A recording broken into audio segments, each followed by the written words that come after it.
Handa na ba ang inyong mga puso para sa isang kwentong susubok sa inyong pananaw tungkol sa pag-ibig at pag-asa? Samahan niyo po akong muli, ang inyong lingkod, sa isa na namang paglalakbay na puno ng damdamin. Sabi nila, may mga sugat na hindi kayang pagalingin ng siyensya. May mga luhang hindi kayang patigilin ng yaman. Paano kung ang lunas sa isang pusong wasak at sa dalawang munting anghel na walang tigil sa pag-iyak ay hindi matatagpuan sa karangyaan, kundi sa isang simpleng himig at sa dampi ng tunay na pagkalinga? Ang katahimikan sa Hacienda del Silencio ay isang kasinungalingan. Iyon ang paulit-ulit na sinasabi ni Isagani Aguilar sa kanyang sarili habang nakatayo sa harap ng malawak na bintanang salamin ng kanyang silid. Mula roon, tanaw niya ang malawak na lupain na minanapa niya sa kanyang mga ninuno. Isang paraisong nababalot ng kadiliman, ngunit ang katahimikang iyon ay binabasag, winawasak, at dinudurog gabi-gabi ng isang tunog na mas masakit pa sa alinmang punyal. Ang walang humpay na pag-iyak ng kanyang kambal na anak. Isang buwan, isang buwang tila isang taon ng pagdurusa. Napapikit si Isagani at mariing pinisil ang kanyang sentido. Ang sakit ng ulo ay pamilyar na sa kanya. Ito ang kanyang palaging kasama sa mga gabing walang tulog, sa mga madaling araw na puno ng pag-aalala. Mula nang pumanaw ang kanyang asawa, ang buong mundo niya ay gumuho. Ang tanging naiwan sa kanya ay sina Luz at Paz, ang dalawang munting anghel na dapat sana'y magiging simbolo ng kanilang pag-ibig. Ngunit ngayoy tila mga sugo ng kanyang kabiguan. Mula sa likuran, muling umalingaw-ngaw ang sabay na pag-iyak ng kambal.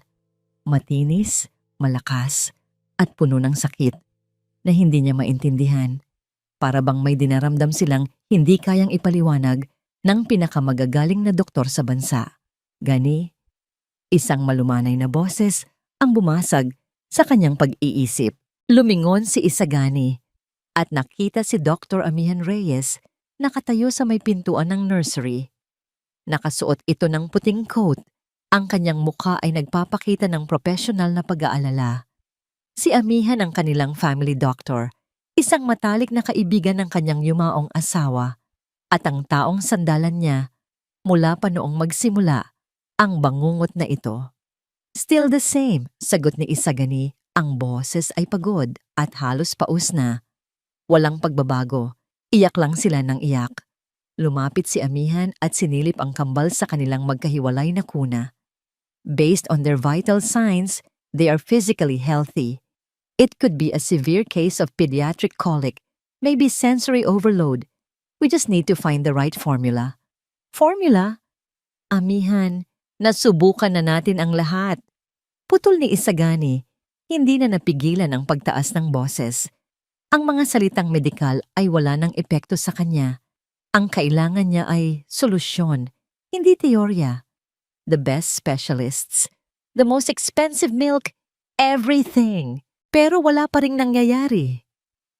Nakita niya ang bahagyang pagbabago sa ekspresyon ni Amihan, isang kislap ng inis, na mabilis din itong itinago sa likod ng isang buntong hininga. I'm doing my best, Gani. This is a very rare cause. Perhaps we need to increase the dosage of their prescribed sedatives. Hindi na nakasagot si Isagani. Ang isiping lulunurin sa gamot ang kanyang mga anak, para lang tumahimik ay nagpapasikip sa kanyang dibdib. Sa gitna ng kaguluhang iyon, isang katok sa pinto ang kanilang narinig. Pumasok si Manang Celia, ang mayordomo ng hasyenda, na may kasamang isang payat na dalaga. Nakatungo ito. Ang mga kamay ay magkahawak sa harap at ang suot na bestida ay simple ngunit malinis. Senyorito Isagani, pasensya na po sa abala. Magalang na sabi ni Manang Celia. Narito na po ang bagong tagapag-alaga na ipinadala ng ahensya. Siya po si Liwayway. Itinaas ng dalaga ang kanyang mukha.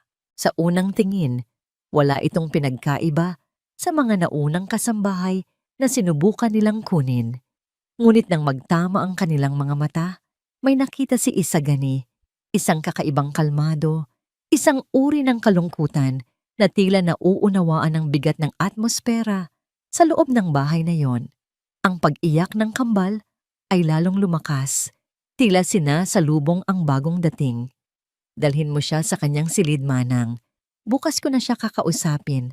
Utos ni Isagani. Ibinaling muli ang tingin sa mga anak. Ngunit bago pa man sila makaalis, isang bagay na hindi inaasahan ang nangyari. Humakbang si Liwayway, isang maliit na hakbang pasulong. Senyorito, kung papayagan niyo po ako. Nanginginig ang boses nito, ngunit may determinasyon sa kanyang mga mata. Maari ko po bang subukang kargahin ang isa sa kanila? That's against protocol. Mabilis na sabad ni Amihan. Ang boses ay matigas. The babies are in a delicate state. We cannot risk further agitation. Ngunit hindi nakinig si Isagani kay Amihan. Nakatitig siya kay Liwayway sa paraan ng pagtingin nito sa kambal. Hindi dahil sa trabaho, kundi dahil sa awa. Isang dalisay na pagkaawa. Sa puntong yon, handa na siyang sumubok ng kahit ano. Hayaan mo siya, mahinang sabi ni Isagani kay Amihan, isang utos na hindi na pwedeng tutulan. Dahan-dahang lumapit si Liwayway sa kuna ni Luz, ang batang babae na pinakamalakas umiyak. Maingat niyang binuhat ang sanggol, isinandal sa kanyang dibdib, at nagsimulang ihili ito ng marahan. At pagkatapos, mula sa mga labi ng simpleng dalagang yon, isang himig ang nagsimulang umagos. Hindi ito isang kantang pambata na maririnig sa radyo. Isa itong lumang oyayi, isang awit mula sa probinsya na tila naglalaman ng hiwaga ng mga gabi at ng kapayapaan ng mga bukirin. Ang kanyang boses ay hindi perpekto, ngunit puno ito ng isang bagay na matagal nang nawala sa hasyenda. Pagkalinga. At nangyari ang himala. Unti-unting humina ang pag-iyak ni Luz. Ang kanyang maliliit na kamao ay nagsimulang mag-relax.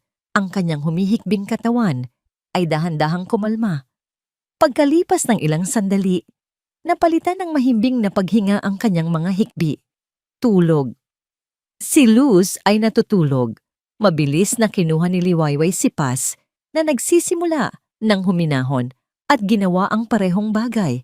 Sa loob lamang ng ilang minuto, ang ingay na gumambala sa Hacienda del Silencio sa loob ng isang buwan ay tuluyan ng naglaho.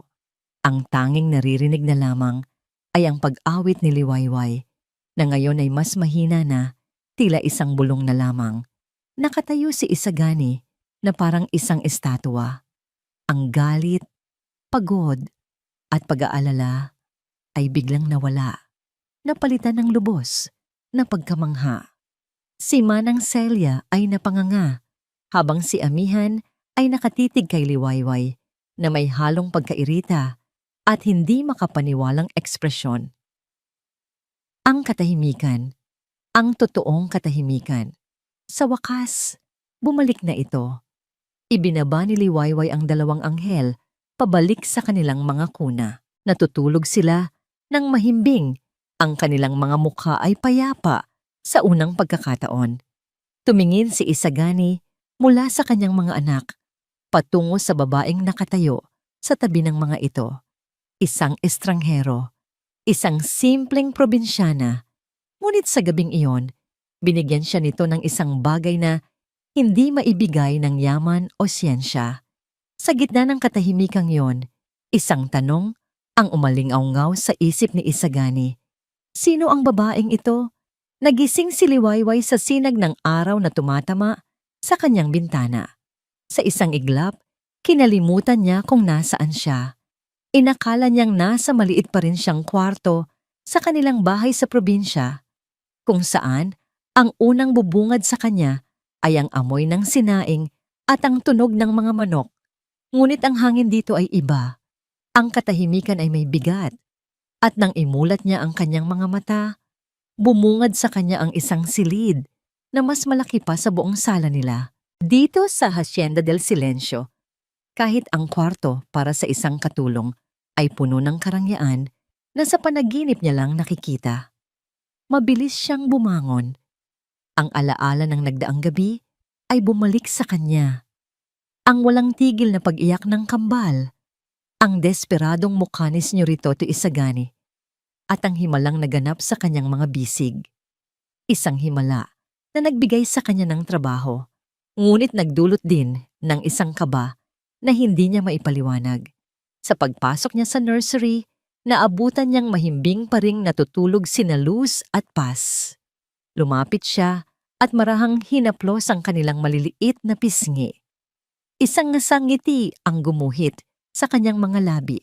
Sa kabila ng takot at pag-aalinlangan, ang mga batang ito ang nagbibigay sa kanya ng lakas. Nang magising ang kambal, hindi iyak ang kanilang naging bati sa umaga, kundi isang ungol na tila naghahanap ng pagkalinga. Dinala sila ni Liwayway sa sala, kung saan maluwag at nasisikatan ng araw. Habang pinapadede niya ang isa, kinakausap at nilalaro naman niya ang isa pa. Gumagawa siya ng mga nakakatawang muka, tinutularan ang tunog ng mga hayop, at kinakantahan sila ng mga awiting bayan na itinuro ng kanyang lola. At sa unang pagkakataon, sa loob ng mahigit isang buwan, isang bagong tunog ang umalingaw-ngaw sa loob ng Hacienda del Silencio.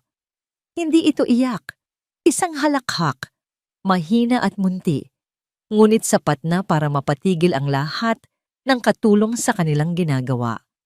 Si Manang Celia ay napangiti ng malapad, napailing na lamang sa pagkamangha mula sa di kalayuan sa may pasilyo ng ikalawang palapag. Nakatayo si Isagani Aguilar. Narinig niya ang tunog na iyon, ang halakhak ng kanyang mga anak. Isang tunog na inakala niyang hindi na niya maririnig kailanman. Pinanood niya si Liwayway kung paano nito kargahin ang kanyang mga anak na may kasamang nangiti at paglalambing. May kung anong kumurot sa kanyang puso. Ang pader ng yelo na binalot niya sa kanyang sarili ay tila nagsimulang magkaroon ng lamat. Isang maliit at bahagyang nangiti ang sumilay sa kanyang mga labi bago siya tahimik na tumalikod at umalis. Hindi napansin ni Liwayway ang pagmamasid ni Senyorito Isagani, ngunit naramdaman niya ang mga matang nakatitig sa kanya mula sa ibang direksyon. Mukhang magaling ka talaga sa mga bata, Liwayway, sabi ni Dr. Amihan Reyes na bigla na lang sumulpot sa kanyang likuran. Napatalon sa gulat si Liwayway. Ay, doktora, kayo po pala. Ngumiti si Amihan, isang nangiting hindi umabot sa kanyang mga mata. Tell me, what's your secret? Sa probinsya niyo ba, may mga espesyal ba kayong dasal o perhaps may mga halamang gamot kayong ginagamit para pakalmahin ang mga sanggol? Ang tanong ay simple, ngunit naramdaman ni Liwayway ang pahiwatig sa likod nito. Wala po, doktora. Kanta at pagheli lang po ang ginagawa ko. Iyon po ang natutunan ko sa aking ina. Ganoon ba? Lumuhod si Amihan para maging kapantay ng mga sanggol, ngunit ang tingin niya ay nanatiling nakapako kay Liwayway. You have to understand. Bilang doktor, I need to be sure. Napakadelikado ng kalagayan nila. We cannot risk giving them anything that is not scientifically proven. Baka may side effects. Naiintindihan ko po. Mahinang sagot ni Liwayway, yumuko at niyakap ng mahigpit si Paz. Wala po akong gagawing masama sa kanila. Mahalaga po sila sa akin. Tumayo si Amihan at tinapik siya sa balikat. Good. I'm just looking out for them. For Gani. Pagkasabi niyon, tinalikuran na siya nito. Naiwan si Liwayway na may bigat sa dibdib.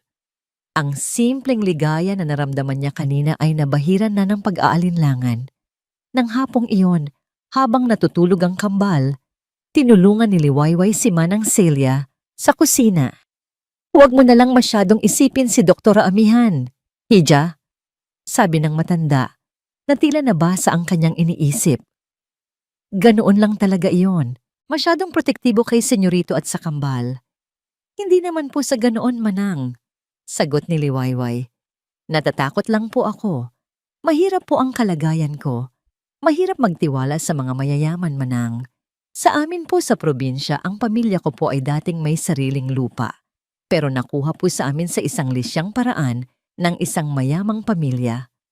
Isang maling galaw lang, isang bintang na walang katotohanan. Kami pa rin pong mga mahihirap ang laging talo.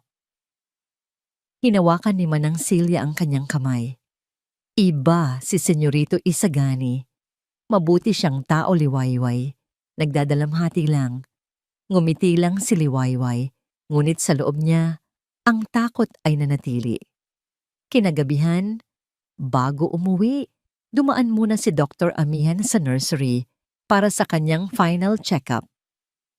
Maayos na natutulog ang kambal sa kanilang kuna. Si Liwayway ay nagpaalam ng sandali para kumuha ng malinis na lampin sa kabilang silid. Iniwan ang kanyang maliit na bayong sa isang mesa sa gilid. Nang masigurong walang tao, lumapit si Amihan sa mesa. Mula sa bulsa ng kanyang coat, kumuha siya ng isang maliit na sobreng papel. Binuksan niya ito at maingat na nagbuhos ng kaunting pulbos na kulay berde sa mesa, malapit sa bayong ni Liwayway. Pagkatapos ay aksidente niyang iwinasiwas ang kanyang kamay na tila ba may itinataboy, dahilan para kumalat ang bakas ng pulbos sa strap ng bayong.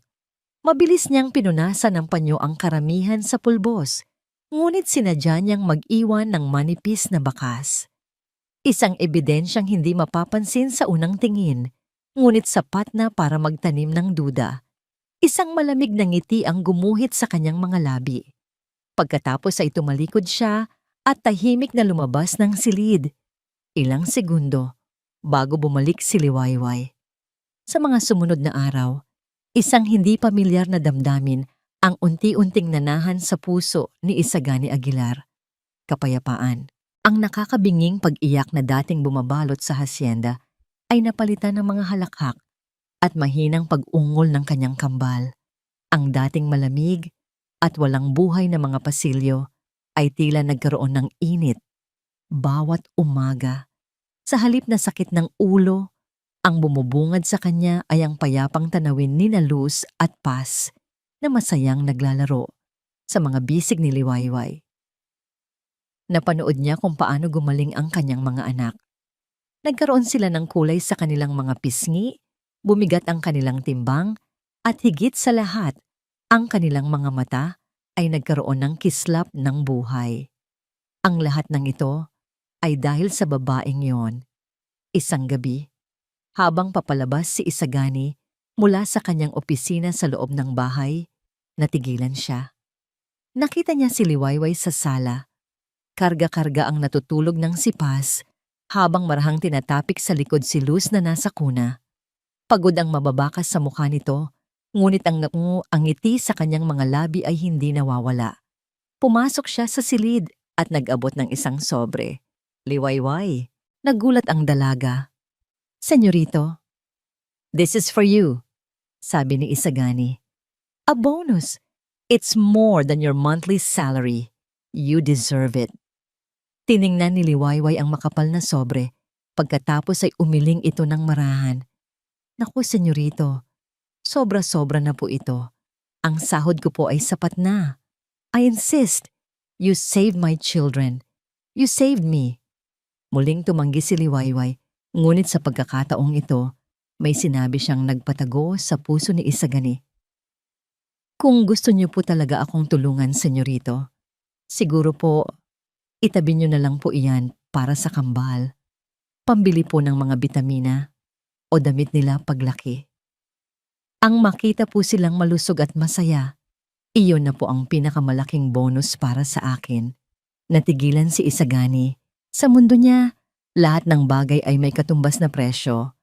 Ngunit ang sinseridad sa mga mata ng dalaga ay hindi mabibili ng kahit anong halaga. Sa unang pagkakataon, nakita niya si Liwayway hindi bilang isang katulong, kundi bilang isang taong may busilak na puso. Tell me, Liwayway, naupo siya sa silyang katapat nito. Ano ang mga pangarap mo sa buhay? Yumuko si Liwayway tila nahihiya sa tanong. Simple lang po, senyorito. Makapag-ipon para mapagamot ang nanay ko sa probinsya. At sana Mabawi po namin yung kapirasong lupa na para talaga sa amin. Iyon lang po. Masaya na ako. Walang bahid ng ambisyon, walang pagkagahaman. Isang simpleng pangarap mula sa isang simpleng babae. At sa hindi maipaliwanag na dahilan, ang pagiging simple nito ang lalong nagpahanga sa kanya. Nagpatuloy ang kanilang kwentuhan. Hindi na malaya ni Isagani ang paglipas ng oras. Naging komportable siya sa presensya nito. Isang bagay na hindi niya naramdaman kanino man mula nang mawala ang kanyang asawa. Maya-maya, bahagyang gumalaw si Paz sa pagkakatulog nito at muntik nang mahulog ang kumot na nakabalot dito. Sabay silang kumilos. Sabay na iniabot ni Isagani at Liwayway ang kanilang mga kamay upang ayusin ang kumot. At sa ilalim ng malamlam na ilaw ng nursery, ang kanilang mga kamay ay nagdampi. Isang munting kuryente ang gumapang sa buong katawan ni Isagani. Ang init ng balat ni Liwayway ay tila may dalang kakaibang pakiramdam. Mabilis nitong binawi ang kanyang kamay, ngunit hindi ang kanyang mga mata. Nagtama ang kanilang paningin. Sa mga matang yon, nakita ni Isagani ang pagkagulat, ang hiya, at isang kislap na hindi niya pa nakikita dati. Ang kanyang puso na matagal nang natutulog ay biglang tumibok ng malakas. Ang sandaling iyon, na marahil ay tumagal lamang ng ilang segundo, ay tila isang kawalang hanggan. Ngunit hindi nila alam, sa bahagyang nakaawang na pinto ng silid, may isang taong nakamasid. Nakita ni Dr. Amihan Reyes ang lahat, ang pag-uusap, ang pagtawa, ang pagdampi ng kanilang mga kamay. Nakita niya ang paraan ng pagtingin ni Isagani kay Liwayway. Isang tingin na dati ay para lamang sa asawa nito. Isang tingin na inaasam-asam niyang mapunta sa kakanya. Isang nag-aapoy na galit ang umakyat sa kanyang sistema. Ang panibugho ay kumalat na parang lason sa kanyang mga ugat. Mariin niyang kinuyom ang kanyang mga palad. Ang kanyang mga kuko ay bumaon sa kanyang balat sa sobrang diin. Ang babaeng iyon, ang hamak na katulong na iyon. Paano nito nagawang makuha ang atensyon ni Isagani sa loob lamang ng ilang araw? Samantalang siya ay ilang taon nang naghihintay. Tahimik siyang umatras, nagtago sa dilim ng pasilyo. Ang kanyang mukha ay nababalot ng isang mapanganib na determinasyon. Ang laro ay kailangan ng tapusin. Pumasok siya sa isang bakanteng silid, kinuha ang kanyang telepono at nag-dial ng isang numero. Isang ring lang, sinagot na ito. Hindi na siya nagpaligoy-ligoy pa. Ang kanyang boses ay malamig at walang emosyon, tulad ng isang berdugong maglalapat ng parusa. Gawin mo na ang pinag-usapan natin. Pagkatapos ay ibinaba niya ang tawag. Nang gabing iyon, matapos maiheli ni Liwayway sa huling pagkakataon, ang kambal, at masigurong mahimbing na ang tulog ng mga ito, nagpaalam na siya para magpahinga. Iniwan niyang bahagyang nakaawang ang ilaw sa nursery. Isang munting bantay para sa dalawang anghel. Ilang minuto matapos siyang umalis, ang pinto ng nursery na isinara niya ay dahan-dahang bumukas muli ng walang tunog. Isang anino ang tahimik na pumasok sa loob ng silid, gumapang sa dilim. Palapit ng palapit sa kuna ni Luz at Paz. Mahimbing na natutulog si Liwayway nang bigla siyang magising sa isang tunog na nagpatindig ng lahat ng balahibo sa kanyang katawan. Isang sigaw. Ngunit hindi ito ang ordinaryong pag-iyak ng isang sanggol na naghahanap ng gatas o kalinga. Ito ay isang sigaw ng paghihirap, matinis, puno ng sakit, at desperado. Agad niyang nakilala ang boses ng isa sa kambal. Sinundan pa ito ng isa pang sigaw, mas malakas, mas masakit. Nagmamadali siyang bumangon na hindi na nag-abalang magsuklay o mag-ayos ng sarili. Ang tanging nasa isip niya ay ang kambal. Kinakabahan, binuksan niya ang pinto at tumakbo sa pasilyo patungo sa nursery. Ang tanawing bumungad sa kanya ay isang bangungot. Sa loob ng kanilang mga kuna, ang kambal ay namimilipit. Ang kanilang maliliit na katawan ay nanginginig sa paraang hindi pa niya nakikita dati. Si Luz ay namumutla. Ang kanyang paghinga ay tila hirap at pautal-utal. Si Paz naman ay namumula. Ang mga kamao ay nakakuyom na, tila ba lumalaban sa isang hindi nakikitang kaaway. Diyos ko, anong nangyayari sa kanila? Sigaw ni Liwayway, ang kanyang boses ay nanginginig sa takot. Mabilis siyang lumapit para buhatin ang isa sa kanila, ngunit sa pagpasok ni Manang Celia at ng dalawa pang kasambahay, ang eksena ay naging mas magulo. Ang kanilang mga sigaw ng pag-aalala ay lalong nagdulot ng tensyon sa silid. Senyorito! Senyorito Isagani! Sigaw ni Manang Celia. Ilang sandali lang, bumukas ng malakas ang pinto at pumasok si Isagani. Ang muka ay nagpapakita ng matinding pag-aalala. Sa likod niya, tila ba inaasahan na ang mangyayari ay si Dr. Amihan Reyes, kalmado at daladala na ang kanyang medical bag. Everybody calm down! Utos ni Amihan. Ang kanyang boses ay puno ng awtoridad, habang mabilis na lumalapit sa kambal. Give them space! Itinulak niya ng bahagya si Liwayway palayo sa kuna para siya ang makalapit. Agad niyang kinuha ang kanyang stethoscope at sinuri ang dibdib ng mga bata. Pinakinggan niya ang kanilang paghinga, sinuri ang kanilang mga mata gamit ang isang maliit na flashlight. Amihan, do something! Anong nangyayari sa kanila? Halos magmakaawang tanong ni Isagani. Ang kanyang boses ay basag. Tumingin si Amihan sa kanya. Ang kanyang mukha ay seryoso. Their heart rates are dangerously high. They're having mild convulsions. Gani, these symptoms, it's not natural. Anong ibig mong sabihin? Tanong ni Isagani.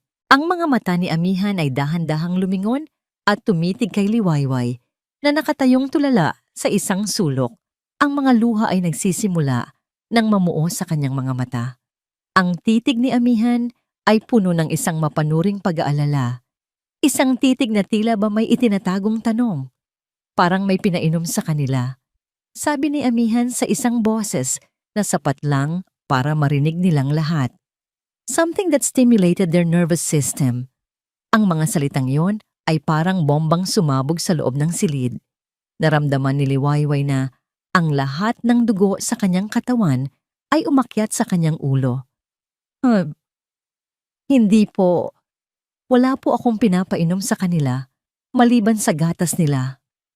Sino ang huling kasama ng mga bata bago sila natulog? Tanong ni Amihan, hindi inaalis ang tingin kay Liwayway. Si Liwayway po. Nanginginig na sagot ng isang katurong. Sa gitna ng kaguluhan, isang kasambahay na nagngangalang Cora, ang siyang inutusan ni Amihan, ay nagsimulang mag-ayos ng mga gamit sa gilid para bigyan ng espasyo ang doktora. Sa kanyang pagmamadali, sinadya niyang masagi ang bayong ni Liwayway na nakapatong sa isang maliit na mesa. Bumagsak ang bayong sa sahig. At mula sa loob nito, gumulong palabas ang isang maliit na supot na yari sa tela na nagkalat ng kaunting pulbos na kulay berde sa sahig. Natigilan ang lahat. Mabilis na pinulot ni Cora ang supot. Itinaas niya ito na parang isang ebidensya sa isang paglilitis. Ang kanyang mga mata ay nanlalaki sa pagkukunwaring gulat. Senyorito! Sigaw niya. Ang kanyang boses ay umalingaw-ngaw sa nakakabinging katahimikan. Nakita ko po ito sa gamit ni Liwayway. Ipinakita niya ang supot. Ang lahat ng ingay ay biglang naglaho. Ang pag-iyak, ang mga bulong, ang pag-aalala. Lahat ay napalitan ng isang mabigat na katahimikan. Ang mga mata ng lahat, ni Manang Celia, ng ibang kasambahay, ni Dr. Amihan, at higit sa lahat, ni Senyorito Isagani, ay nakatuon na ngayon kay Liwayway. Ang kanyang mundo ay gumuho sa isang iglap. Ang mga tingin na yon ay mas masakit pa sa 10 sampal, 1,000 akusasyon. Ang supot na yon, ang berdeng pulbos, ang mga salita ni Cora. Ang lahat ay tila umikot ng pagkabagal-bagal sa paningin ni Isagani Aguilar. Ang kanyang isip ay isang magulong larangan ng digmaan. Sa isang banda, ang ebidensya ay nasa harap niya, isang pisikal na bagay na tila nag-uugnay sa lahat ng nangyayari. Sa kabilang banda, ang kanyang puso ay sumisigaw na imposible itong mangyari. Si Liwayway, ang babaeng nagdala ng himig at kapayapaan sa kanyang tahanan? Ang babaeng may mga matang puno ng sinseridad? Hindi. Hindi maaari. Hindi akin yan. Basag ni Liwayway sa katahimikan.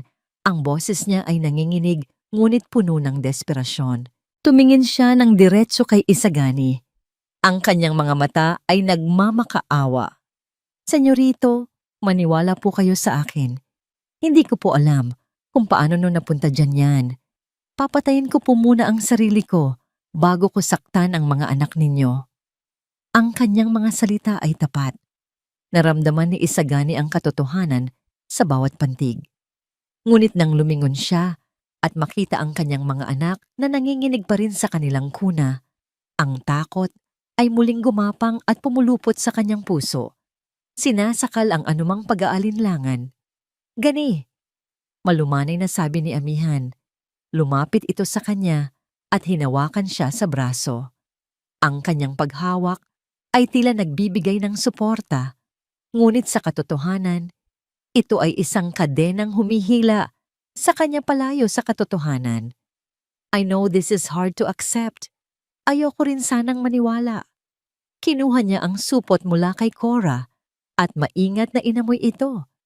It's a common herbal stimulant used in some provinces.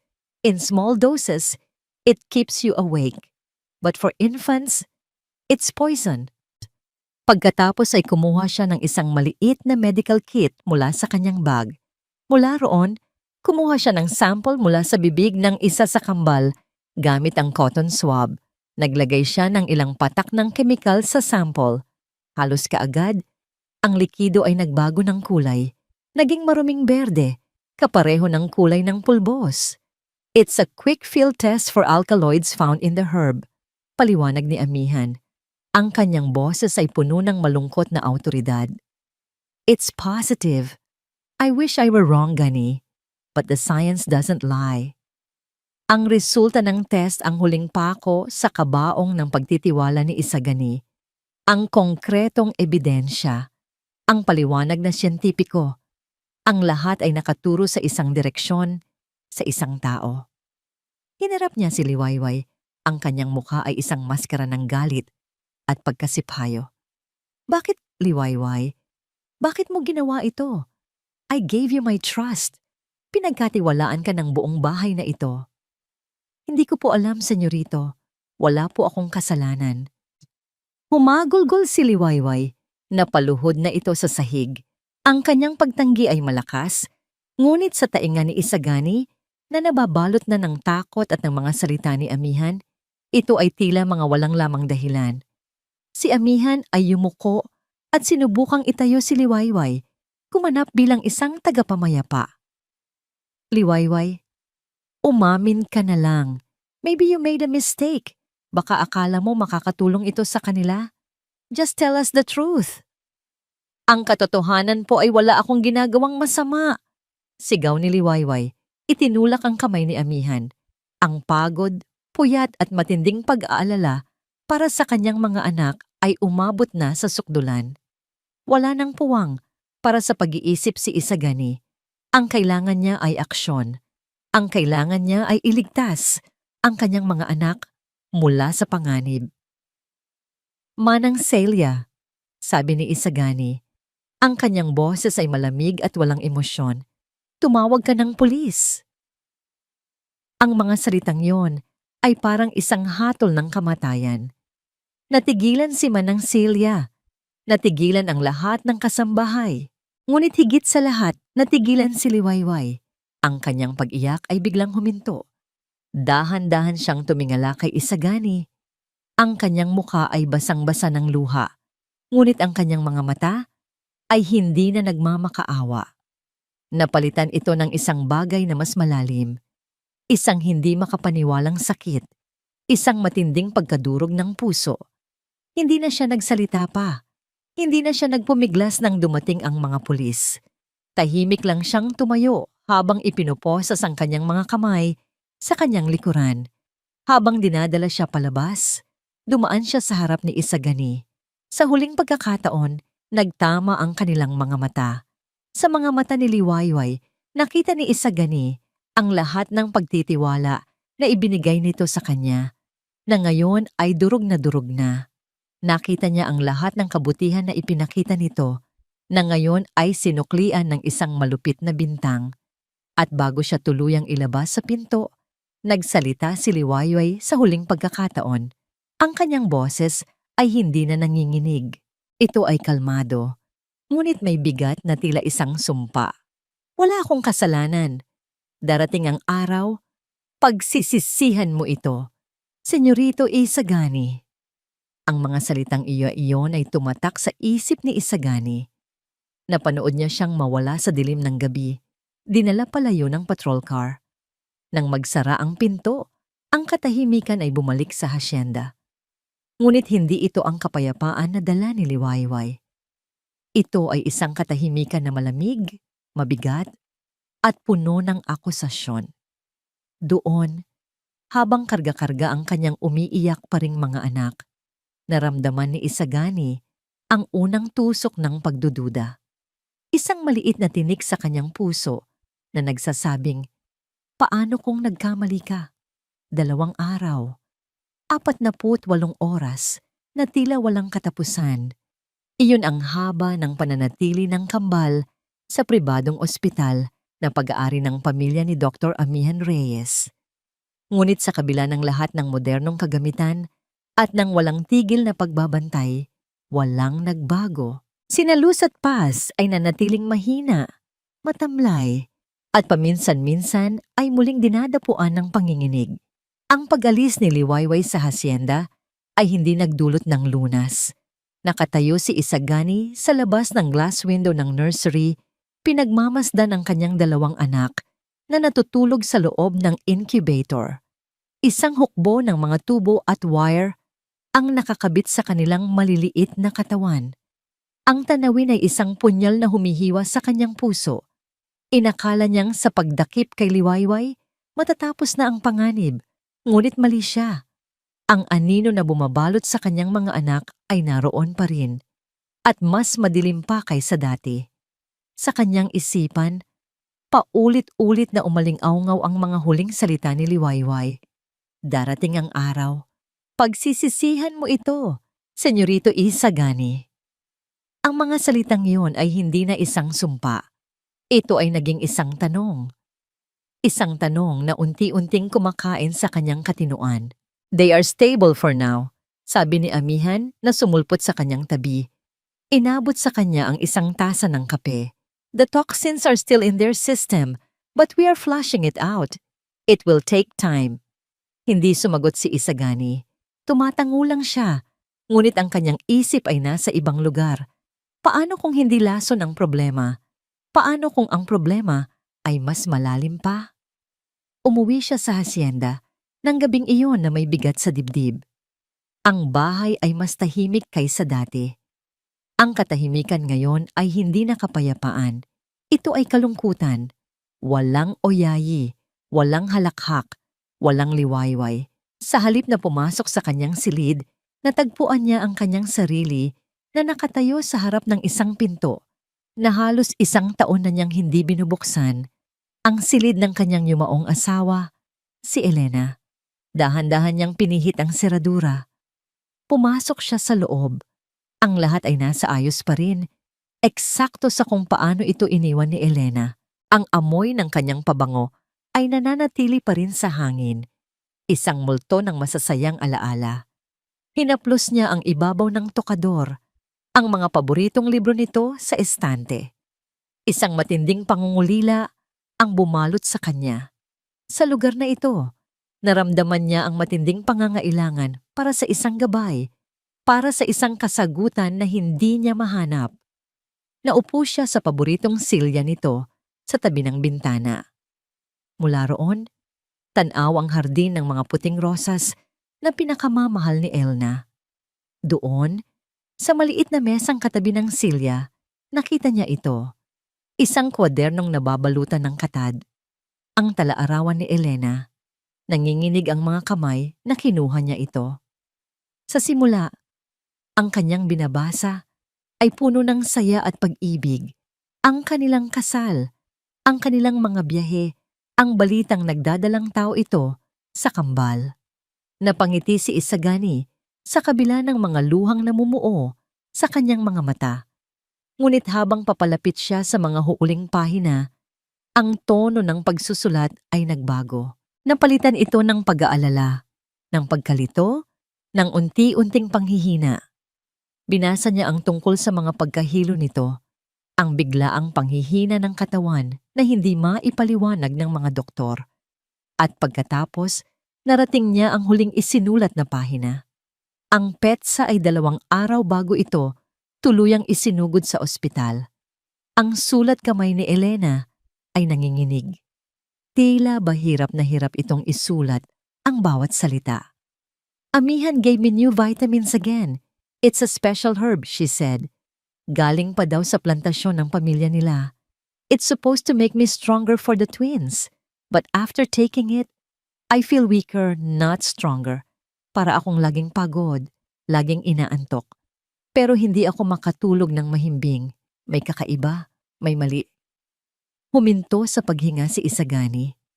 Ang mga salita ay tumagos sa kanyang puso na parang isang piraso ng yelo.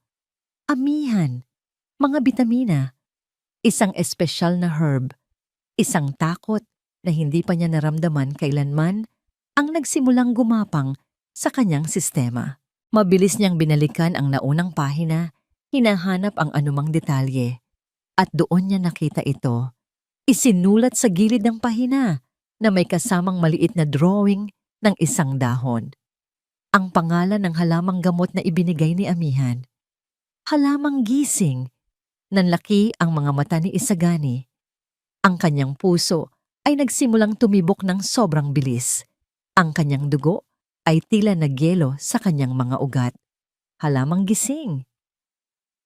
Iyon ang pangalang nakasulat sa supot na nakuha mula sa mga gamit ni Liwayway. Ang pangalang halamang gising ay tila isang tatak na bakal na ipinantatak sa utak ni Isagani. Paulit-ulit. Walang tigil. Ang kaswal na pagbanggit sa talaarawan ng kanyang asawa. Ang pangalan sa supot na nakuha mula sa gamit ni Liwayway. Ang dalawang magkaibang pangyayari na pinagdugtong ng isang nakakakilabot na pangalan. Hindi na ito maaaring maging isang pagkakataon lamang. Ito ay isang disenyo, isang plano. Ang kalungkutan na naramdaman niya sa loob ng silid ni Elena ay napalitan ng isang bagong damdamin, isang malamig at matalas na determinasyon. Ang pagdududa ay hindi na isang tinik sa kanyang puso. Ito ay naging isang punyal na humihiling ng hustisya. Kinabukasan, hindi siya nagpunta sa ospital. Sa halip, nagtungo siya sa isang maliit at hindi kapansin-pansing kapihan sa bayan. Doon, sa isang madilim na sulok, nakipagkita siya sa isang lalaking matagal na niyang pinagkakatiwalaan sa mga sensitibong bagay, isang pribadong investigador na nagngangalang Ricardo. I want you to find out everything there is to know about Dr. Amihan Reyes, sabi ni Isagani. Ang kanyang boses ay mahina, ngunit may bigat. Ipinatong niya sa mesa ang talaarawan ni Elena. And I want you to investigate this herb, halamang gising. I need to know what it does, where it comes from, and who has access to it. Kinuha ni Ricardo ang talaarawan ng may pag-iingat. Maselan ito, Gani. Are you sure about this? I've never been more sure in my life, sagot ni Isagani. Ang kanyang mga mata ay nagliliyab. I want answers, now. Pagkatapos ng kanilang pag-uusap, isang lugar lang ang gusto niyang puntahan. Isang lugar na kinatatakutan niyang harapin. Ang kulungan kung saan naroon si Liwayway. Ang pasilyo ng bilangguan ay malamig at amoy kalawang. malayo sa malambot na carpet at mabangong hangin ng kanyang hasyenda. Bawat hakbang niya ay tila isang dagok sa kanyang dibdib, isang paalala ng inhustisyang idinulot niya. Nakita niya si Liwayway sa kabilang panig ng isang makapal na salamin. Kausap siya sa pamamagitan ng isang telepono. Ang dalaga ay nakasuot ng uniforme ng bilanggo. Ang dating sigla sa kanyang mukha ay napalitan ng isang blangkong pagod. Nang makita siya nito, walang emosyong gumuhit sa mukha nito. Wala ng pagmamakaawa, wala ng luha, tanging isang malamig na pagtanggap sa kanyang sinapit. "Bakit po kayo narito, senyorito?" Tanong ni Liwayway. Ang pagtawag nito sa kanya ng senyorito ay tila isang pader na itinayo sa pagitan nilang dalawa. "Liwayway!" Nagsimulang magsalita si Isagani, ngunit walang salitang lumabas na sapat para ipahayag ang bigat ng kanyang pagsisisi. Hindi pa ito ang oras para humingi ng tawad. Wala pa siyang karapatan. "I'm looking for the truth." Iyon na lamang ang nasabi niya. "Hahanapin ko ang katotohanan." Tinitigan siya ni Liwayway ng matagal. Sa unang pagkakataon, nakita niya ang isang bahagyang kislap sa mga mata nito, hindi ng pag-asa, kundi ng pagtataka. Nakita nito ang pagbabago sa kanyang mga mata. Wala na ang galit. Wala na ang pag-aakusa. Ang naroon na lang ay isang malalim at nagdurugong pagsisisi. "Kung ganoon," mahinang sagot ni Liwayway, "sana po ay mahanap ninyo." Bago siya umalis, idinikit niya ang kanyang palad sa salamin. Isang kilos na nagsasabing, "Patawad." Hindi sumagot si Liwayway, ngunit nanatili itong nakatingin sa kanya hanggang sa siya'y mawala sa paningin. Kinahaponan, dinalaw ni Isagani ang kambal sa ospital. Nandoon si Amihan, na gaya ng dati ay puno ng pag-aalala. "Gani, you look terrible. You should rest," sabi nito. "I'm fine," sagot niya. Pinipilit ang isang nangiti. "I just arranged for them to have a full blood panel workup just to be sure we're not missing anything." "That's a good idea." Sa ngayon ni Amihan, walang kamalay-malay. "I'll process it with our lab right away." "No need. I already have a team from St. Luke's coming over to get the samples. I want a second opinion from a neutral hospital." Ang kanyang mga salita ay kaswal, ngunit ito ay isang maingat na kalkuladong galaw.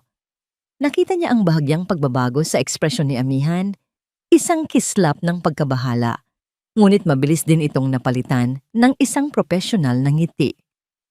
"Of course, whatever you think is best for them." Nang gabing iyon, habang nakaupo siya sa kanyang opisina at hinihintay ang mga resulta, tumunog ang kanyang telepono. Si Ricardo. "Boss, may nalaman ako tungkol sa pamilya ni Dr. Reyes," sabi ng investigador sa kabilang linya. May-ari sila ng isang malawak na plantasyon ng mga halamang gamot sa Batangas at isa sa mga pangunahing produkto nila ay isang specialty herb na ibinebenta nila sa mga piling kliyente. "Anong pangalan ng herb?" tanong ni Isagani, kahit alam na niya ang sagot. Ang tawag nila dito ay halamang gising. Pagkababa niya ng telepono, ang kanyang buong katawan ay nanlamig. Ang lahat ng piraso ng palaisipan ay naglalapatan na. Ang motibo, ang paraan, ang kasangkapan. Kasabay noon, isang notifikasyon ang lumabas sa screen ng kanyang telepono. Isang email mula sa laboratorio ng St. Luke's. Ang subject, "Urgent. Lab results for Aguilar twins." Nanginginig ang mga kamay na binuksan niya ito. Tinitigan niya ang mga teknikal na salita, hanggang sa mahanap niya ang buod sa pinakababa. Toxicology report. Summary. Traces of a rare neuroinhibitor herb found. Matches the profile of binitawan ni Isagani ang kanyang telepono. Bumagsak ito sa mamahaling karpet ng walang tunog. Ang katotohanan ay hindi na isang hinala. Ito ay isang bangungot na nakasulat sa itim at puti. Nakatayo si Dr. Amihan Reyes sa harap ng kanyang salamin, Isang ngiti ng tagumpay, ang perpektong nakaguhit sa kanyang mga labi. Pinagmasdan niya ang kanyang refleksyon. Isang babaeng matalino, makapangyarihan, at higit sa lahat, malapit nang makuha ang lahat ng kanyang pinaghirapan. Sa wakas, malinis na ang landas. Ang hamak na katulong na si Liwayway ay nabubulok na sa kulungan, isang nararapat na kabayaran sa kanyang pangangahas. Ang kambal ay nasa ilalim ng kanyang pangangalaga, ang tanging susi para manatili si Isagani na nakatali sa kanya. At si Isagani, nakikita na niya ang kanyang sarili bilang ang bagong Senyora Aguilar, ang magiging ilaw ng Hacienda del Silencio, ang siyang pupuno sa puwang na iniwan ni Elena. Si Elena. Kahit sa alaala, isa pa rin itong istorbo. Ngunit kahit ang multo nito ay malapit ng maglaho. Nang tumunog ang kanyang telepono at bumungad ang pangalan ni Isagani sa screen, isang matamis na kilig ang gumapang sa kanyang sistema. Ito na ang simula. Gani, sagot niya. Ang kanyang boses ay puno ng malambing na pag-aalala. Napatawag ka? How are you holding up? Amihan, sabi ng boses sa kabilang linya. Pagod, ngunit kalmado. I need to see you. Can you come to the hacienda? May gusto akong pag-usapan tungkol sa plano kong paglipat sa kambal. I need your advice. Napangiti si Amihan.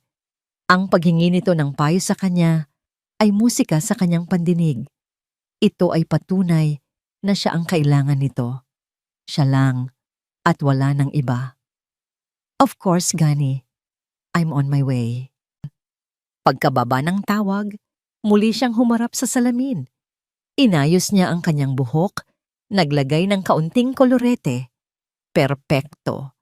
Handa na siyang gampanan ang kanyang papel. Ang mapagkakatiwala ang doktora, ang maasahang kaibigan, ang nag-iisang babaeng makakaintindi sa kanya. Handa na siyang kunin ang kanyang gantimpala. Ang katahimikan sa opisina ni Isagani ay mabigat at puno ng isang nakakakilabot na enerhiya.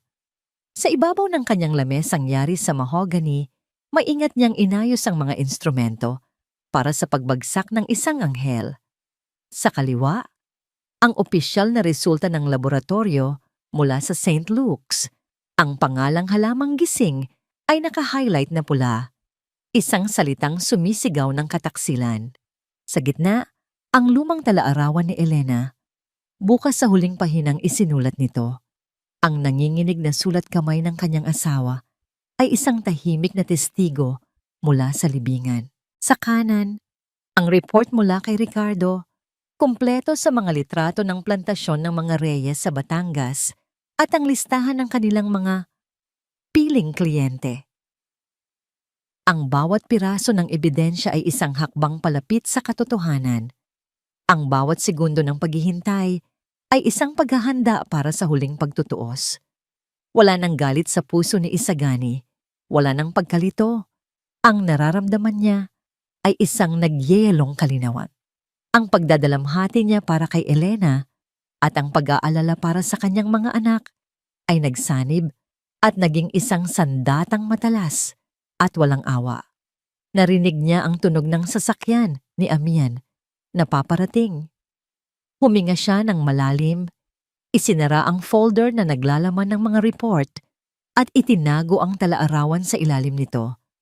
Isinuot niya ang kanyang maskara, ang maskara ng isang lalaking wasak, nalilito at nangangailangan ng tulong.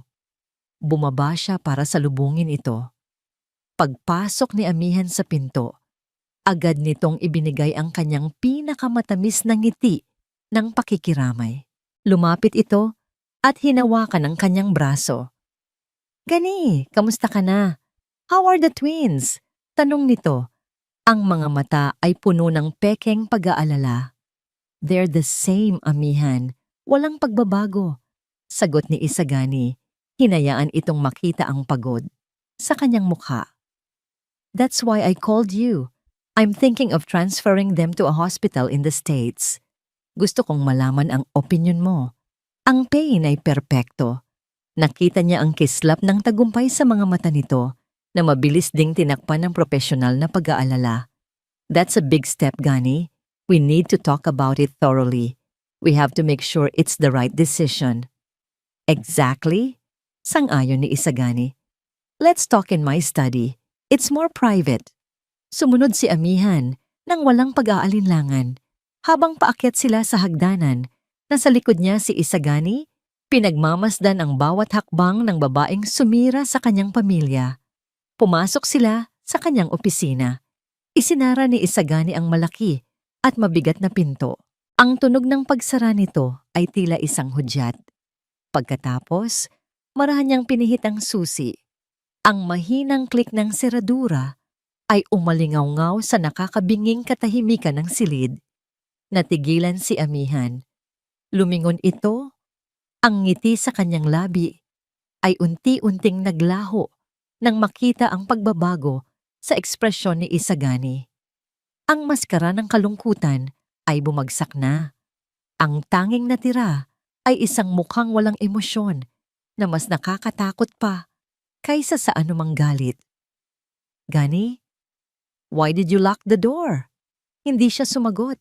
Dahan-dahan siyang lumakad patungo sa kanyang upuan sa likod ng lamesa. Umupo siya at tinitigan ito ng diretso sa mata. Ang kanyang boses, nang sa wakas ay magsalita siya, ay hindi pa sigaw.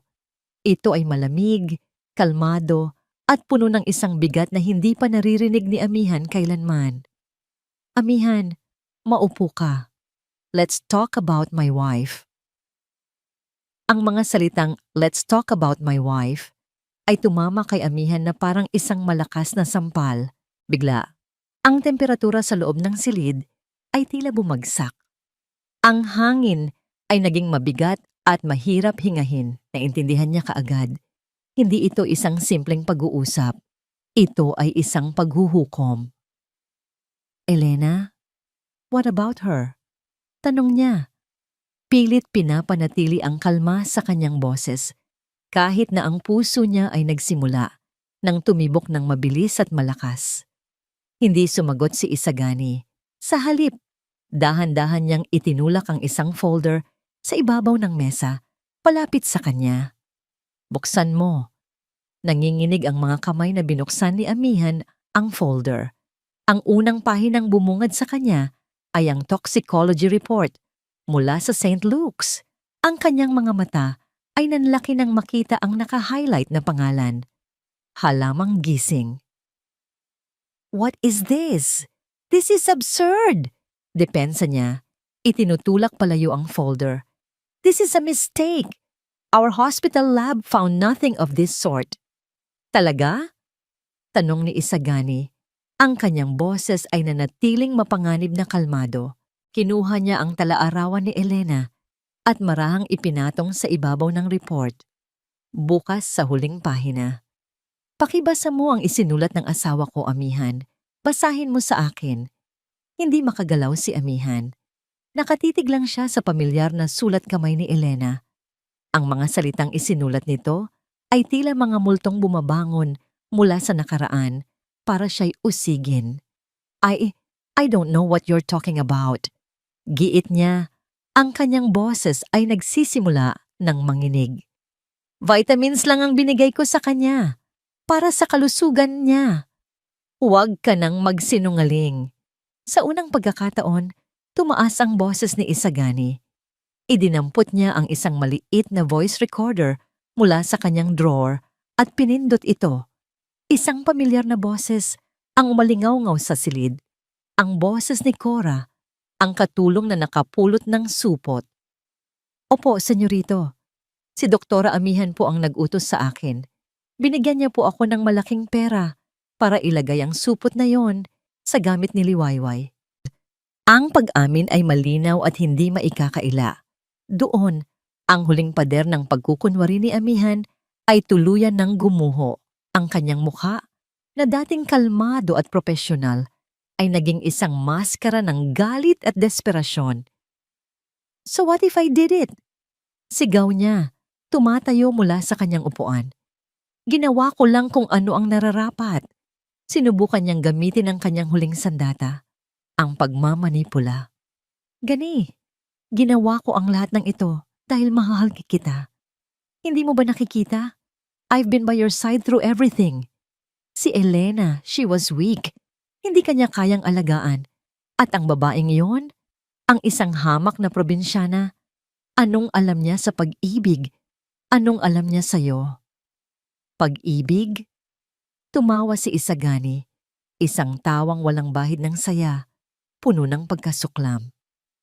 You call this love? Nilason mo ang asawa ko. Dahan-dahan mo siyang pinahina. At pagkatapos, ginamit mo ang sarili kong mga anak. Ang mga inosenteng sanggol. Ginamit mo sila para lang hindi ako mawala sa'yo. Oo, ako nga. Ang kanyang pagsigaw ay naging isang baliw na pag-amin. Ang kanyang mga mata ay nanlilisik. Ang kanyang buhok ay bahagyang nagulo. Ang imahe ng perpektong doktora ay naglaho na. Pinalitan ng isang halimaw. Ginawa ko ang lahat para mapasaakin ka. That pathetic woman didn't deserve you. Hindi kanya karapat-dapat. At ang mga batang yon, they were my only way to keep you. Ang tanging paraan para maipakita ko sa'yo na ako ang kailangan mo. Lumapit siya sa mesa. Ang kanyang mga kamay ay nanginginig sa tindi ng emosyon. Ako ang nararapat para sa'yo, Gani. Ako lang. Habang isinisigaw niya ang mga salitang iyon, ang pinto sa likod niya na nag-uugnay sa katabing silid ay bumukas. Mula roon, lumabas ang dalawang pulis. Kasama si Ricardo na may hawak na kamera. Natigilan si Amihan.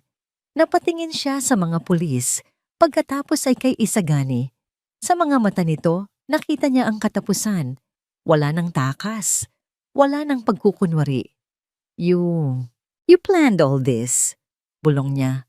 Hindi makapaniwala. I planned to find the truth, malamig na sagot ni Isagani. Ikaw ang nagplano ng lahat ng kasamaang ito. Lumapit ang mga pulis. Hinawakan nila ang kanyang mga braso. Nagsimula siyang magpumiglas, magwala, na parang isang mailap na hayop na nasukol. Hindi! Bitiwan niyo ako! Gani! Gani please! Mahal kita! Don't do this to me! Hindi na siya pinakinggan ni Isagani. Tumalikod siya habang ipinuposas ang mga kamay nito. Ang mga sigaw at pagmamakaawa ni Amihan ay umalingaw-ngaw sa buong silid. Ngunit para kay Isagani, ito ay ingay na lamang na walang kahulugan. Habang inilalabas si Amihan mula sa silid, patuloy itong sumisigaw.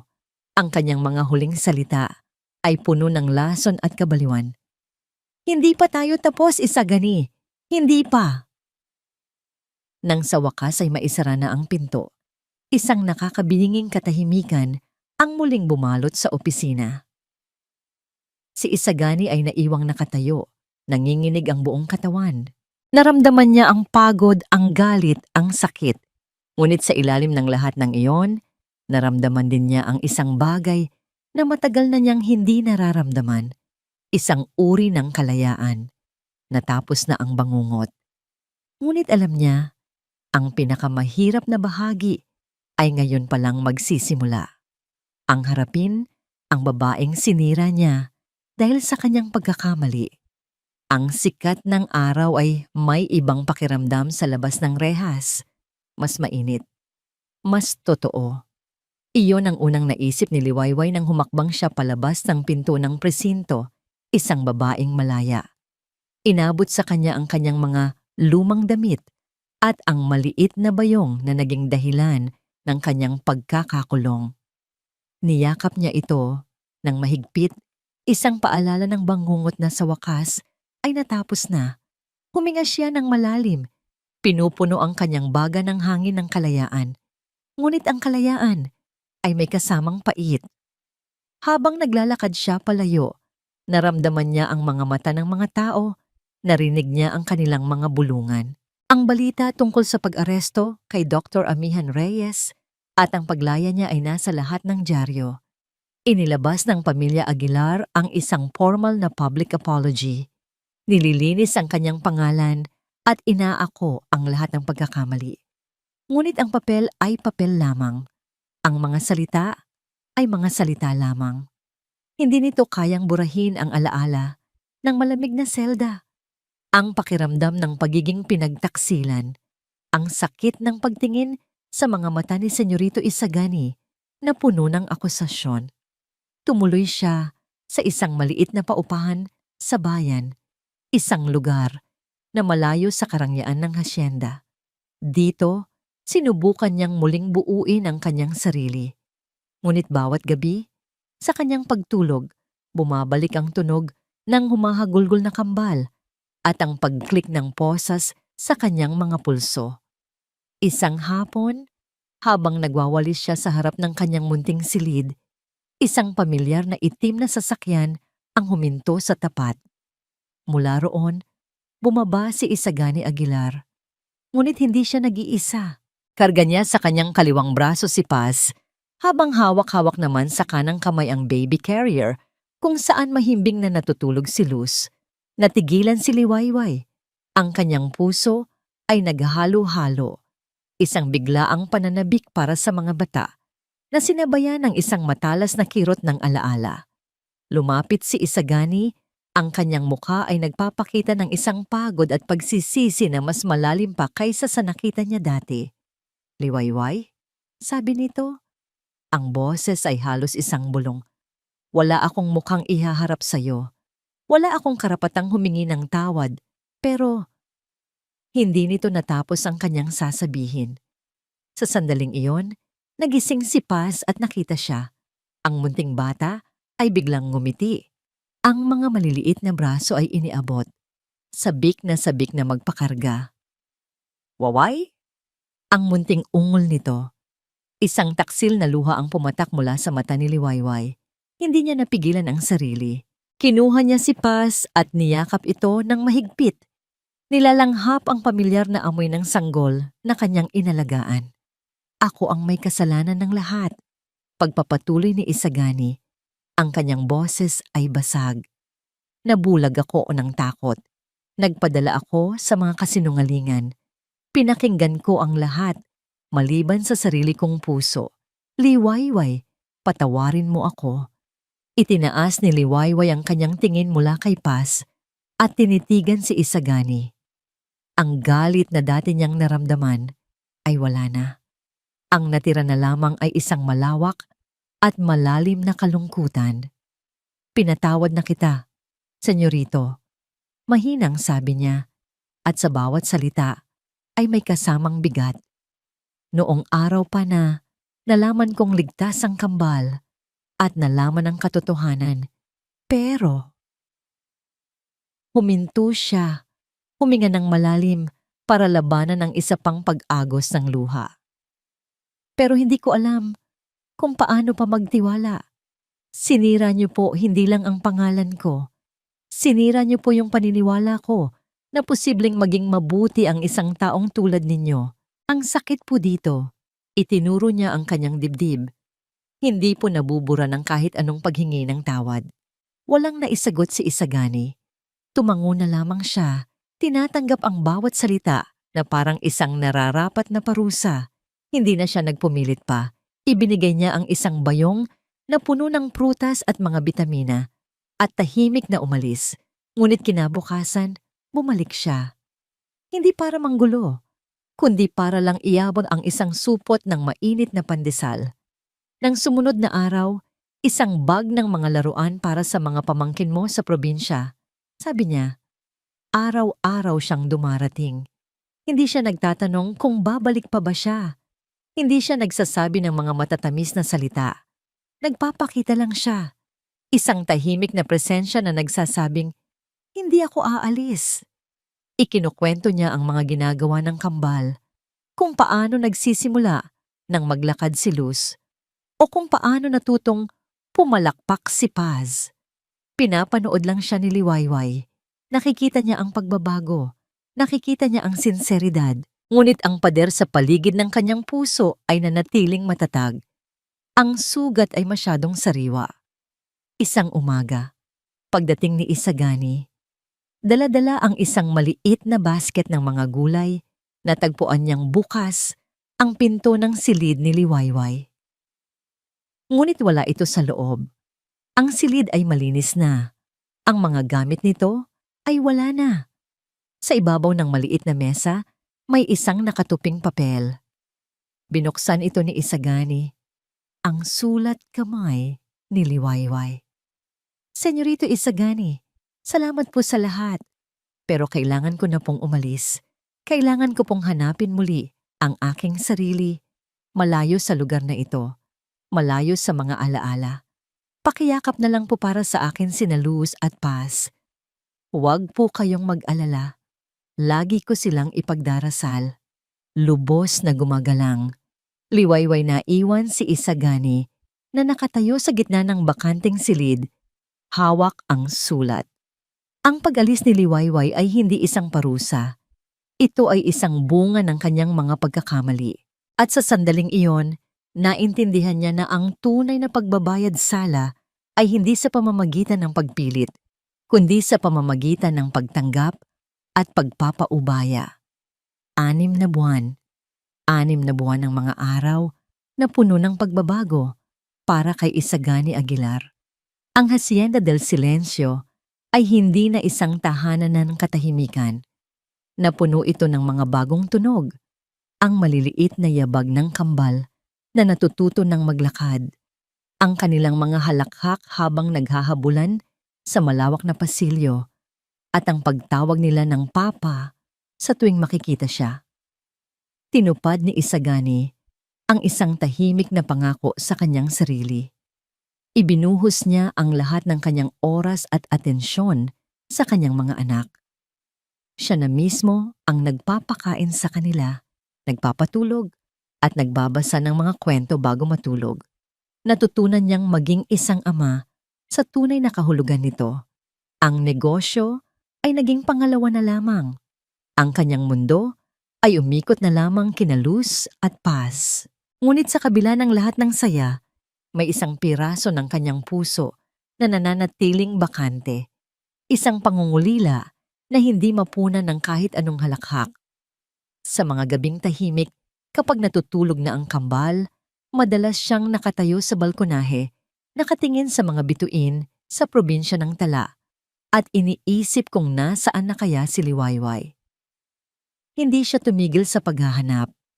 Ang kanyang investigador, si Ricardo, ay patuloy na nagbibigay ng mga update, ngunit tila ba si Liwayway ay naglaho na parang bula.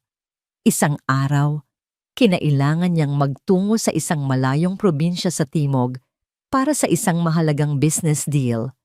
Matapos ang pagpupulong, habang pabalik na sa airport, napadaan ang kanyang sasakyan sa isang maliit at lumang gusali. May nakasulat sa isang kupas na karatula, Bahay Kalinga ni Santa Teresita Orphanage. Isang hindi maipaliwanag na puwersa ang nagudyok sa kanya na huminto. Bumaba siya ng sasakyan at sinabihan ang kanyang driver na maghintay. Pumasok siya sa loob ng bakuran. Ang lugar ay simple lang. May mga bata ng iba't ibang edad na naglalaro sa isang damuhang hindi pantay ang gupit. May mga tawa, may mga sigaw ng kasiyahan. Isang lugar na puno ng buhay sa kabila ng kakulangan. At pagkatapos, narinig niya ito. Isang himig. Isang pamilyar na oyayi. Ang parehong kanta na bumasag sa katahimikan ng kanyang hasyenda 6 na buwan na ang nakalipas. Ang parehong tinig na nagpatulog sa kanyang mga anak at gumising sa kanyang puso. Dahan-dahan siyang naglakad, sumusunod sa pinanggagalingan ng tunog. Dinala siya nito sa likod bahay sa ilalim ng isang malaking puno ng mangga. At doon, nakita niya si Liwayway. Nakaupo ito sa isang kahoy na upuan. Karga-karga ang isang maliit na sanggol na umiiyak. Nakapalibot sa kanya ang ilan pang maliliit na bata. Tahimik na nakikinig sa kanyang pag-awit.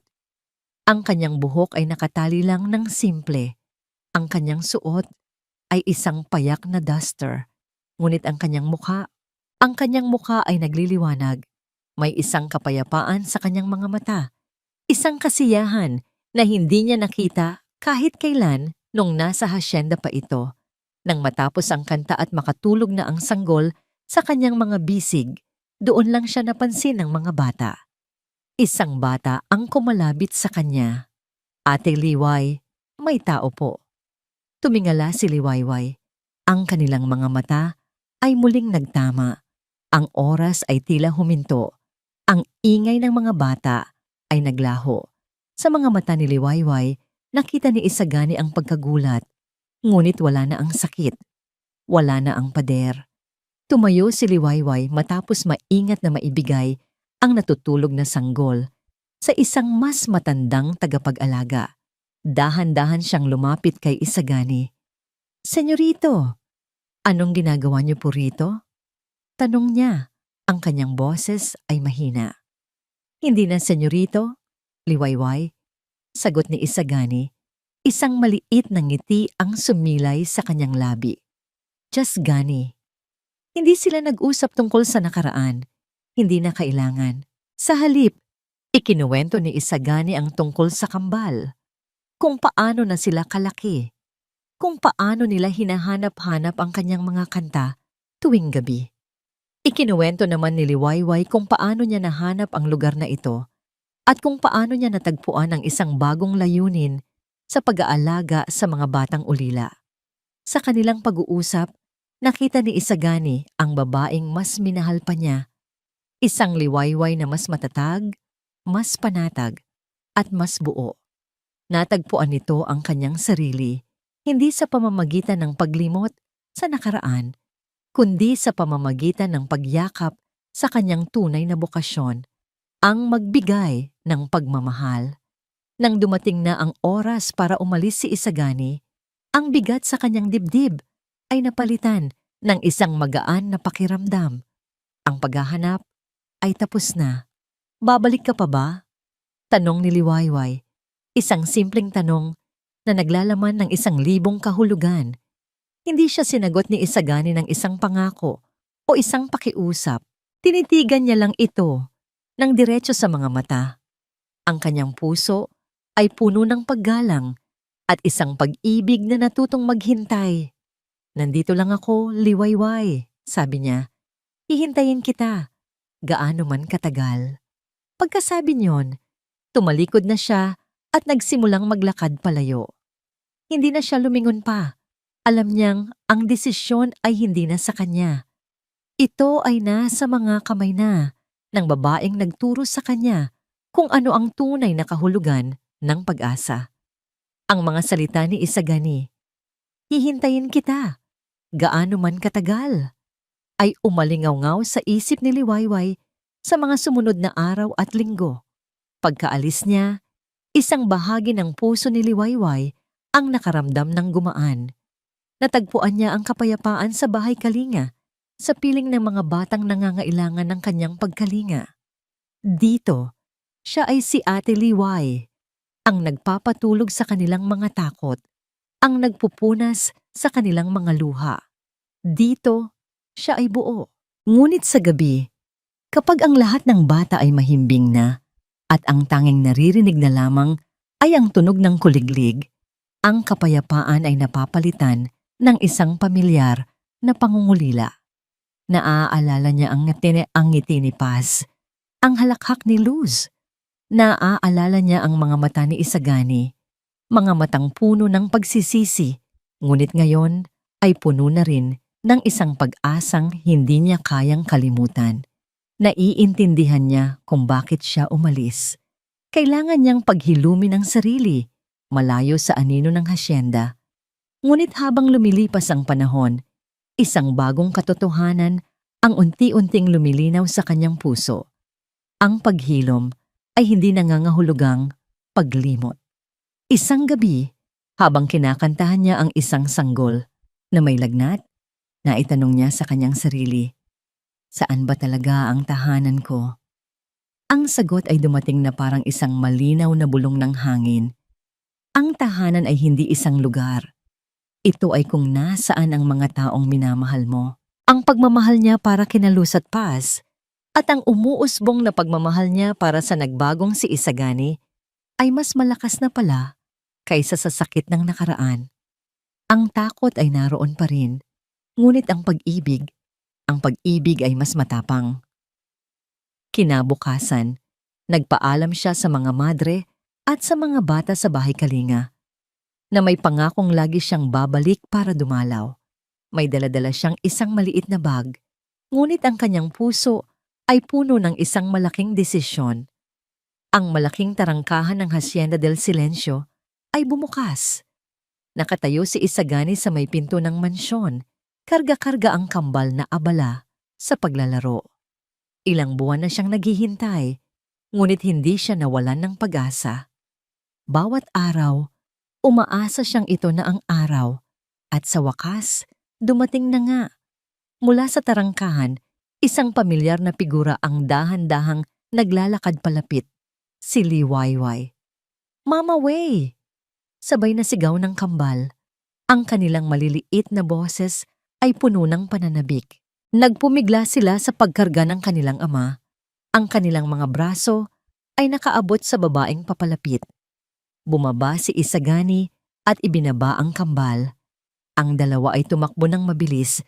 Ang kanilang mga unang hakbang ay pasuray-suray pa, patungo kay Liwayway. Yumuko si Liwayway at sinalubong sila ng isang mahigpit na yakap. Ang kanyang mga luha ay malayang pumatak.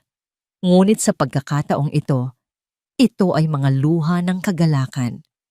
Tumayo si Isagani at pinanood ang eksena. Ang kanyang pamilya. Sa wakas, buo na sila. Nang gabing iyon, sa hardin ng mga puting rosas ni Elena, sa ilalim ng libu-libong mga bituin, dinala ni Isagani si Liwayway. Walang magarbong singsing na nakahanda. Walang nakaluhod na proposal. Tanging dalawang pusong nag-uusap. "Liwayway," sabi niya, hinawakan ang mga kamay nito. "Hindi ko na maibabalik ang nakaraan.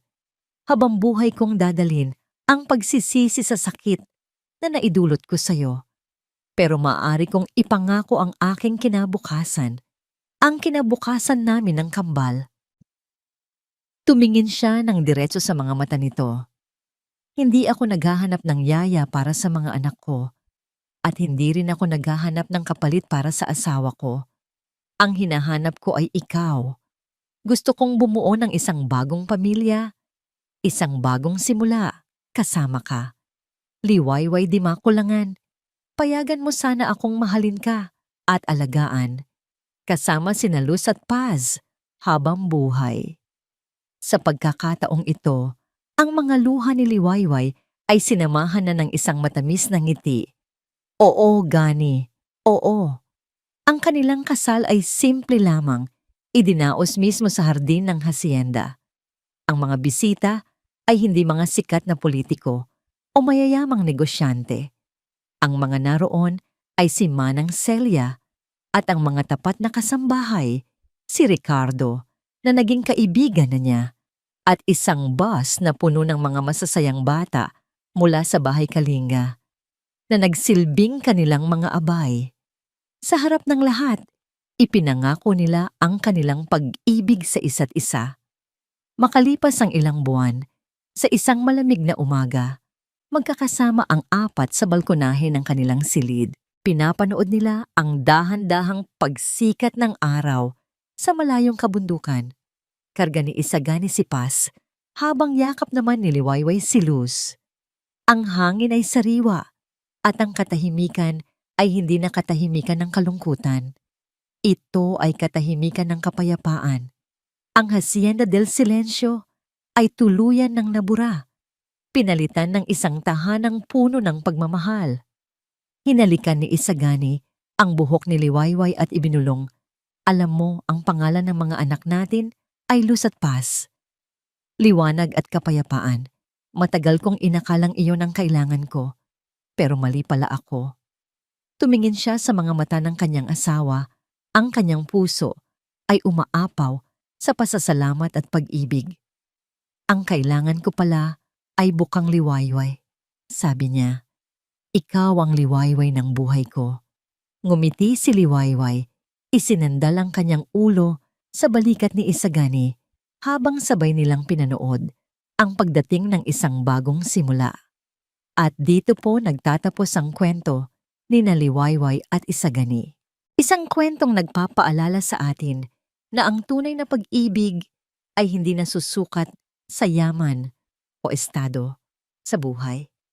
Ito ay matatagpuan sa pusong handang magpatawad, sa kaluluwang handang magtiwala muli, at sa pananampalatayang kayang makita ang liwanag kahit sa pinakamadilim na gabi. Ang paghilom ay posible at ang bawat isa sa atin ay may karapatan sa isang bagong bukang liwayway. Maraming salamat po sa inyong walang sawang pagsubaybay sa ating kwento.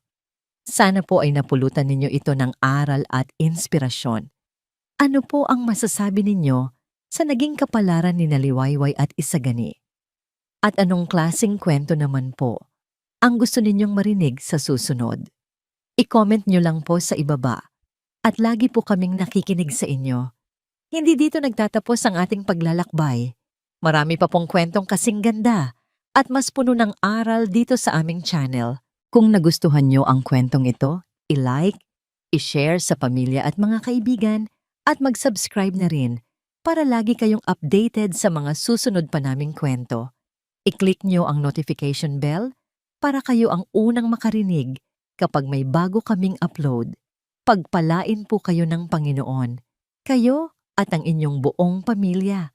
Hanggang sa muli. Kwentong Pag-ibig PH.